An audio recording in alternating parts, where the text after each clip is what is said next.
ಅತ್ಯಂತ ಧೈರ್ಯಶಾಲಿಗಳು, ಅತ್ಯುತ್ತಮ ದೈಹಿಕ ಶಕ್ತಿ ಹಾಗೂ ಚೈತನ್ಯಗಳಿಂದ ಕೂಡಿರುವಂತಹ ಮೇಷರಾಶಿಯವರ ಸೆಪ್ಟೆಂಬರ್ ತಿಂಗಳ ಭವಿಷ್ಯ ಹೇಗಿದೆ ಹಾಗೂ ಈ ತಿಂಗಳಲ್ಲಿ ಒಂದು ದುರ್ಘಟನೆ ಸಂಭವಿಸಲಿದೆ. ಆ ಘಟನೆ ಯಾವುದು ಮತ್ತು ಅದಕ್ಕೆ ಪರಿಹಾರವೇನು ಅಂತ ಸಂಪೂರ್ಣವಾಗಿ ಈ ವಿಡಿಯೋದಲ್ಲಿ ಹೇಳ್ತೀನಿ. ಕೊನೆಯವರೆಗೂ ಸ್ಕಿಪ್ ಮಾಡದೆ ನೋಡಿ. ಅದಕ್ಕೂ ಮುನ್ನ ನೀವು ಮೇಷರಾಶಿಯ ಬಗ್ಗೆ ಇನ್ನೂ ಹೆಚ್ಚಿನ ಮಾಹಿತಿ ತಿಳ್ಕೋಬೇಕು ಅಂದರೆ ಈ ವಿಡಿಯೋಗೆ ತಪ್ಪದೆ ಲೈಕ್ ಮಾಡಿ. ಹಾಗೆ ನೀವೇನು ನಮ್ಮ ಜ್ಯೋತಿಷ್ಯ ದರ್ಶನ ಚಾನಲ್ಗೆ ಸಬ್ಸ್ಕ್ರೈಬ್ ಆಗಿಲ್ಲ ಅಂದರೆ ಈಗಲೇ ಸಬ್ಸ್ಕ್ರೈಬ್ ಮಾಡಿ. ಹಾಗೆ ಪಕ್ಕದಲ್ಲಿ ಬರೋ ಬೆಲ್ ಐಕಾನ್ ಅನ್ನು ಕ್ಲಿಕ್ ಮಾಡಿ. ನಿಮ್ಮ ಸಮಸ್ಯೆಗಳಾದಂತಹ ಸತಿಪತಿ ಕಲಹ, ಪ್ರೀತಿಯಲ್ಲಿ ಮೋಸ, ಭೂಮಿ ವಿಚಾರ, ಕೋರ್ಟ್ ಕೇಸ್, ವ್ಯಾಪಾರ, ಹಣಕಾಸಿನ ತೊಂದರೆ, ಸಾಲಬಾಧೆ, ಸ್ತ್ರೀಯರು, ಗುಪ್ತ ಸಮಸ್ಯೆ, ಹೀಗೆ ಹಲವಾರು ಸಮಸ್ಯೆಗಳಿಗೆ ಶಾಶ್ವತ ಪರಿಹಾರ ಮಾಡಿಕೊಡುತ್ತಾರೆ. ಡಿಸ್ಪ್ಲೇ ಮೇಲೆ ಕಾಣುವ ಗುರುಜಿ ನಂಬರ್ಗೆ ಒಮ್ಮೆ ಕರೆ ಮಾಡಿ. ಮೇಷರಾಶಿಯವರು ಆಕರ್ಷಕ ವ್ಯಕ್ತಿತ್ವವನ್ನು ಹೊಂದಿರುವ ಶ್ರೇಷ್ಠ ನಾಯಕರಾಗಿರುತ್ತಾರೆ. ಜನರು ತಮ್ಮನ್ನು ಅನುಸರಿಸಬೇಕೆಂದು ಬಯಸುತ್ತಾರೆ. ಆದರೂ ಸಮಯ ಮತ್ತು ಹಣದ ವಿಷಯದಲ್ಲಿ ಅತ್ಯಂತ ಉದಾರವಾದ ಗುಣವನ್ನು ತೋರುವರು. ಸ್ನೇಹಪರರಾದ ಇವರು ಎಲ್ಲರನ್ನೂ ಗೌರವಿಸುವರು. ತಮ್ಮ ಆಲೋಚನೆಯನ್ನು ಪ್ರಸ್ತುತಪಡಿಸುವಾಗ ಬಹಳ ಬುದ್ಧಿಯನ್ನು ಬಳಸುವರು. ಕೆಲವು ವಿಷಯದಲ್ಲಿ ಅತ್ಯಂತ ಬುದ್ಧಿವಂತರಾಗಿರುತ್ತಾರೆ. ಈ ರಾಶಿಯ ವ್ಯಕ್ತಿಗಳು ಸಾಮಾನ್ಯವಾಗಿ ಒಂಟಿಯಾಗಿರುತ್ತಾರೆ. ಸದಾ ಹಸನ್ಮುಖಿಯಾಗಿರುವ ಇವರು ಮಿತವಾಗಿ ಮಾತನಾಡುವಾಗ ಅತ್ಯಂತ ಬುದ್ಧಿವಂತಿಕೆ ಹಾಗೂ ಚುರುಕು ಗುಣವನ್ನು ತೋರುವರು. ಇವರು ಜೀವನದಲ್ಲಿ ಪ್ರಯಾಣವನ್ನು ಹೆಚ್ಚು ಬಯಸುವರು. ಇವರು ಸಾಮಾನ್ಯವಾಗಿ ಉತ್ತಮ ಮನೋಧರ್ಮವನ್ನು ಹೊಂದಿರುವ ವ್ಯಕ್ತಿಗಳು, ಮಹತ್ವಾಕಾಂಕ್ಷಿಗಳು, ಧೈರ್ಯಶಾಲಿಗಳು, ಸ್ವಾಭಿಮಾನಿಗಳಾಗಿರುತ್ತಾರೆ. ಇವರು ತಮ್ಮ ಗುರಿ ಹಾಗೂ ಬದುಕನ್ನು ನಿರ್ಮಿಸಿಕೊಳ್ಳುವಲ್ಲಿ ಸಾಕಷ್ಟು ಹೋರಾಟ ಹಾಗೂ ಶ್ರಮವನ್ನು ವಿನಿಯೋಗಿಸುತ್ತಾರೆ. ಮೇಷರಾಶಿಯವರು ಸಾಹಸ ಕೆಲಸಗಳಲ್ಲಿ ಹೆಚ್ಚಿನ ಆಸಕ್ತಿ ಹೊಂದಿರುತ್ತಾರೆ. ಇವರಲ್ಲಿ ಇರುವ ಧೈರ್ಯವು ಹೊಸ ಮತ್ತು ಉತ್ತೇಜಕ ಕೆಲಸಗಳಲ್ಲಿ ತೊಡಗಿಕೊಳ್ಳುವಂತೆ ಪ್ರೇರೇಪಿಸುವುದು. ಇವರು ಯಾವುದಾದರೂ ಗುರಿ ಅಥವಾ ಕೆಲಸವನ್ನು ಕೈಗೊಂಡಿದ್ದರೆ ಅದಕ್ಕೆ ತಡೆ ಉಂಟಾಯಿತು ಎಂದು ಹಿಂಜರಿಯುವುದಿಲ್ಲ. ಬಂದ ಎಡರು ತೊಡರುಗಳನ್ನು ಮುಕ್ತವಾಗಿ ಎದುರಿಸುತ್ತಾರೆ. ಜೊತೆಗೆ ತಾವು ಅಂದುಕೊಂಡಿರುವುದನ್ನು ಸಾಧಿಸಲು ಸದಾ ಸಿದ್ಧರಾಗಿರುತ್ತಾರೆ. ಇನ್ನು ಮೇಷರಾಶಿಯವರ ಸೆಪ್ಟೆಂಬರ್ ತಿಂಗಳ ಭವಿಷ್ಯ ನೋಡುವುದಾದರೆ, ಪ್ರಮುಖವಾಗಿ ಎಲ್ಲರೂ ಕೂಡ 7.5 ಶನಿ ಪ್ರಭಾವ ಅನ್ನುವಂಥದ್ದನ್ನು ಅನುಭವಿಸ್ತಾ ಇರ್ತಾರೆ. ಈ ತಿಂಗಳು ಶನಿ ಪ್ರಭಾವ ಸ್ವಲ್ಪ ಜಾಸ್ತಿನೇ ಕಾಡುತ್ತೆ. ಹಾಗಾಗಿ ಮೇಷರಾಶಿಯವರಿಗೆ ಸೆಪ್ಟೆಂಬರ್ ತಿಂಗಳು ಉತ್ತಮವಾಗಿರುತ್ತೆ ಅಂತ ಹೇಳಲಾಗುವುದಿಲ್ಲ. ಯಾವುದೇ ಶುಭ ಕಾರ್ಯಕ್ಕೆ ಇದು ಉತ್ತಮ ತಿಂಗಳಲ್ಲ. ನಿಮಗೆ ಸೆಪ್ಟೆಂಬರ್ ತಿಂಗಳಲ್ಲಿ ಏನೋ ಮಾಡಲು ಹೋದರೆ ಏನೋ ಆಗೋಗುತ್ತೆ. ಯಾಕಂದರೆ ಶನಿ ವ್ಯಯ ಸ್ಥಾನದಲ್ಲಿ ವಕ್ರನಾಗಿರುವುದರಿಂದ ತಾತ್ಕಾಲಿಕವಾಗಿ ಗ್ರಹ ಸ್ಥಿತಿಯ ಗೋಚಾರದಲ್ಲಿ ನಿಮಗೆ ಈ ತಿಂಗಳು ಶನಿ ಪ್ರಭಾವ ಸ್ವಲ್ಪ ಹೆಚ್ಚಾಗೇ ಇರುತ್ತೆ.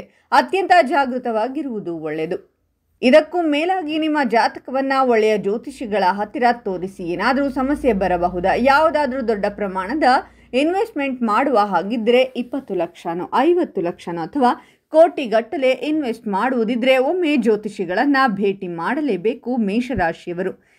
ಯಾಕಂದರೆ ಈ ಸಮಯ ನಿಮಗೆ ಅಷ್ಟೇನೂ ಚೆನ್ನಾಗಿಲ್ಲ. ಹಾಗಾಗಿ ಯಾವುದೇ ನಿರ್ಧಾರವನ್ನು ತೆಗೆದುಕೊಳ್ಳುವ ಮೊದಲು ಬಹಳ ಯೋಚಿಸಿ. ನೀವು ತೆಗೆದುಕೊಳ್ಳುವಂತಹ ನಿರ್ಧಾರ ತಪ್ಪಾಗುವ ಎಲ್ಲ ಸಾಧ್ಯತೆಗಳು ಇದೆ. ಕುಟುಂಬದಲ್ಲಿ ಏನು ಬೆಳವಣಿಗೆ ಇರೋದಿಲ್ಲ. ಸುಖನೂ ಜಾಸ್ತಿ ಇರಲ್ಲ, ದುಃಖನೂ ಜಾಸ್ತಿ ಇರಲ್ಲ. ಹಣದ ವ್ಯವಹಾರದಲ್ಲಿ ಹೆಚ್ಚು ಅಭಿವೃದ್ಧಿನೂ ಇರಲ್ಲ ಮತ್ತು ಕುಂಠಿತನೂ ಇರೋದಿಲ್ಲ. ಬ್ಯಾಲೆನ್ಸ್ ಆಗಿಬಿಡುತ್ತೆ ಅಥವಾ ಕುಂಠಿತ ಆಗಬಹುದೇ ಹೊರತು ಅಭಿವೃದ್ಧಿ ಅಂತೂ ಖಂಡಿತ ಆಗೋದಿಲ್ಲ. ನಿಮ್ಮ ಮಾತಿನ ಬೆಲೆ ಕಡಿಮೆ ಆಗ್ತಾ ಬರುತ್ತೆ. ವಿದ್ಯಾರ್ಥಿಗಳಿಗೂ ಕೂಡ ಹಿನ್ನಡೆಯಾಗುವಂತಹ ಸಾಧ್ಯತೆ ಇರುತ್ತೆ.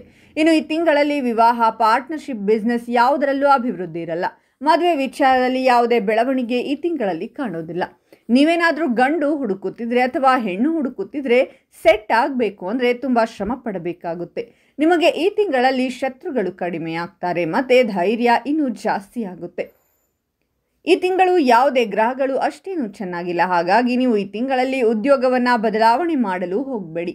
ನೀವು ತೊಂದರೆಗೆ ಸಿಕ್ಕಾಕಿಕೊಳ್ತೀರಾ. ಹಾಗಾಗಿ ಸ್ಥಾನ ಪಲ್ಲಟ ಬೇಡ. ಬೇರೆ ಮನೆ ಚೇಂಜ್ ಮಾಡಬೇಡಿ. ಯಾವುದೇ ಒಂದು ದೊಡ್ಡ ಕೆಲಸಕ್ಕೆ ಕೈ ಹಾಕೋದಕ್ಕೂ ಹೋಗಬೇಡಿ. ಹೇಗಾದರೂ ಮಾಡಿ ಮುಂದೆ ಹಾಕಿ. ಇನ್ನು ವ್ಯಾಪಾರದಲ್ಲೂ ಅಷ್ಟೇ, ಯಾವುದೇ ನಿರ್ಧಾರವನ್ನು ತೆಗೆದುಕೊಳ್ಳಲು ಹೋಗಬೇಡಿ. ಈಗ ಹೇಗೆ ಇದೆ ಹಾಗೆ ಮುಂದುವರಿಯಲಿ.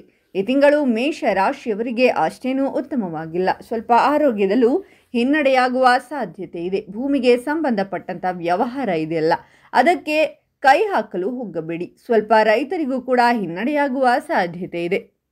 ಕುಜನಿಗೆ ಸಂಬಂಧಪಟ್ಟಂತೆ ವ್ಯವಹಾರ ಮಾಡುವವರಿಗೆ ಎಲ್ಲರಿಗೂ ಕೂಡ ಬಂಗಾರ, ಬೆಳ್ಳಿ, ಕಂಚು, ಹಿತ್ತಾಳೆ, ತಾಮ್ರ, ಮಷಿನರೀಸ್ ಮತ್ತು ಇಂಡಸ್ಟ್ರಿಗೆ ಸಂಬಂಧಪಟ್ಟವರಿಗೆ ಬಹಳ ಸಮಸ್ಯೆಗಳಾಗಬಹುದು. ಎಚ್ಚರಿಕೆಯಿಂದ ಇರುವಂಥದ್ದು ಬಹಳ ಉತ್ತಮ. ಸಾಧ್ಯವಾದಷ್ಟು ಪಾಸಿಟಿವ್ ಆಗಿರಿ. ದೂರ ಪ್ರಯಾಣ ಅಷ್ಟೇನೂ ಉತ್ತಮವಾಗಿಲ್ಲ. ಸ್ವಲ್ಪ ಆದಷ್ಟು ಕಡಿಮೆ ಮಾಡಿ. ಏನಿದ್ರೂ ಒಂದು ತಿಂಗಳು ಮುಂದೆ ಹಾಕಿ. ಸಾಧ್ಯವಾದಷ್ಟು ಮುಂದೆ ಹಾಕುವುದು ಬಹಳ ಒಳಿತು. ಈ ತಿಂಗಳು ನಿಮ್ಮ ಮೇಲೆ ಅಪವಾದ ಅಪನಂಬಿಕೆ ಬರುವಂತಹ ಸಾಧ್ಯತೆ ಇದೆ. ನಿಮ್ಮವರೇ ನಿಮ್ಮನ್ನ ನಂಬೋದಿಲ್ಲ ಅಥವಾ ನೀವೇ ಯಾರನ್ನಾದರೂ ನಂಬಿದರೂ ಅವರಿಂದ ಮೋಸ ಹೋಗುವ ಸಾಧ್ಯತೆ ಇದೆ. ಆರ್ಥಿಕ ನಷ್ಟವಾಗುವಂತಹ ಸಾಧ್ಯತೆ ಇದೆ. ಆದಷ್ಟು ಈ ತಿಂಗಳಲ್ಲಿ ಎಚ್ಚರವಾಗಿರುವುದು ಒಳ್ಳೆಯದು. ಹಾಗಾಗಿ ನಿಮ್ಮ ಜಾತಕವನ್ನು ಒಂದು ಸಲ ಪರಿಶೀಲನೆ ಮಾಡಿಸಲೇಬೇಕು. ಅದಕ್ಕೆ ಪರಿಹಾರವನ್ನು ಕೂಡ ಮಾಡಲೇಬೇಕು. ಯಾವುದೇ ಕಾರಣಕ್ಕೂ ನಿರ್ಲಕ್ಷ್ಯ ಮಾಡಬೇಡಿ. ತುಂಬ ತೊಂದರೆ ಅನುಭವಿಸಬೇಕಾಗುತ್ತೆ. ಇನ್ನು ಗವರ್ನಮೆಂಟ್ ಅಧಿಕಾರಿಗಳು, ಗವರ್ನಮೆಂಟ್ ಉದ್ಯೋಗ ಮಾಡುವಂಥವರಿಗೂ ಕೂಡ ಸಮಸ್ಯೆಗೆ ಒಳಗಾಗುವಂಥದ್ದು, ಒತ್ತಡ ಬೇಸರ ಜಾಸ್ತಿಯಾಗುವಂತಹ ಸಾಧ್ಯತೆ ಇದೆ. ಈ ತಿಂಗಳು ಹೆಚ್ಚಾಗಿ ದುಡ್ಡು ಖರ್ಚು ಮಾಡಲು ಹೋಗಬೇಡಿ.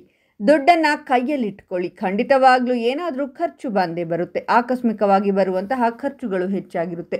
ಹೊಸ ವಾಹನವನ್ನು ಖರೀದಿ ಮಾಡಬೇಕು ಅಂತಿದ್ರೆ ಇದು ಸರಿಯಾದ ಸಮಯ ಅಲ್ಲ. ಎಲ್ಲವನ್ನೂ ಕೂಡ ಮುಂದೂಡುವುದು ಮೇಷರಾಶಿಯವರಿಗೆ ಬಹಳ ಉತ್ತಮ. ಇನ್ನು ಸೆಪ್ಟೆಂಬರ್ 13ನೇ ತಾರೀಕಿನಿಂದ ನಿಮ್ಮ ಸಮಯ ಸರಿಯಿಲ್ಲ. ದೇಹಕ್ಕೆ ರೆಸ್ಟ್ ಬೇಕಾಗುತ್ತೆ. ವಾಹನ ಅಪಘಾತಗಳಾಗುವಂತಹ ದುರ್ಘಟನೆಗಳು ಆಗಬಹುದು. ಬಹಳ ಎಚ್ಚರವಾಗಿರಿ. ನಡೀತಾ ಇರುವಾಗ ಬಿದ್ದು ಕೈಕಾಲು ಪೆಟ್ಟು ಮಾಡಿಕೊಳ್ಳಬಹುದು ಅಥವಾ ಇನ್ನೇನು ಮುಗಿದೇ ಹೋಯಿತು ಅನ್ನೋ ಕೆಲಸ ನಿಂತು ಹೋಗೋದು. ಎಷ್ಟಾಗುತ್ತೆ ಅಷ್ಟು ಎಚ್ಚರಿಕೆಯಿಂದ ಇರುವುದು ಒಳ್ಳೆಯದು. ಇದರಿಂದ ತಪ್ಪಿಸಿಕೊಳ್ಳಬೇಕಂದ್ರೆ ಏನು ಮಾಡಬೇಕು ಅಂದರೆ ಸುಬ್ರಹ್ಮಣ್ಯ ಸ್ವಾಮಿಯ ಆರಾಧನೆಯನ್ನು ಮಾಡಬೇಕು. 7ನೇ ತಾರೀಕು ರಾಹು ಜಯಂತಿ ಇದೆ. ರಾಹು ಅಂದ್ರೂ ಸುಬ್ರಹ್ಮಣ್ಯ ಸ್ವಾಮಿ ಅಂತಾನೆ ಹೇಳ್ತೀವಿ. ಹಾಗಾಗಿ 7ನೇ ತಾರೀಕು ರಾಹು ದೇವಸ್ಥಾನಕ್ಕೆ ಹೋಗಿ ಬನ್ನಿ. ಎಲ್ಲ ದೇವಸ್ಥಾನಗಳಲ್ಲೂ ನವಗ್ರಹ ಇದ್ದೇ ಇರುತ್ತೆ. ಅಲ್ಲಿ ಕುಬೇರ ಮೂಲೆಯಲ್ಲಿ ರಾಹು ಇರ್ತಾರೆ. ರಾಹುವನ್ನ ದರ್ಶನ ಮಾಡಿ ಅದಕ್ಕೆ ಒಂದು ಅರ್ಚನೆ ಮಾಡಿಸುವುದರಿಂದ ಸ್ವಲ್ಪ ಒಳಿತಾಗುತ್ತೆ. ಸಾಧ್ಯವಾದಷ್ಟು ನೀವು 7ನೇ ತಾರೀಕು ರಾಹುವನ್ನ ಆರಾಧನೆ ಮಾಡುವುದರಿಂದ ಸುಬ್ರಹ್ಮಣ್ಯ ಆರಾಧನೆ ಮಾಡಿದಷ್ಟು ಫಲ ಸಿಗುತ್ತೆ. ಓಂ ಸುಬ್ರಹ್ಮಣ್ಯಾಯ ನಮಃ ಅಂತ ಕಾಮೆಂಟ್ ಮಾಡಿ. ಈ ಮಾಹಿತಿಯನ್ನು ಎಲ್ಲರಿಗೂ ಶೇರ್ ಮಾಡಿ. ಅವರು ಕೂಡ ಕಷ್ಟಗಳಿಂದ ಹೊರಬರುವಂತಾಗಲಿ.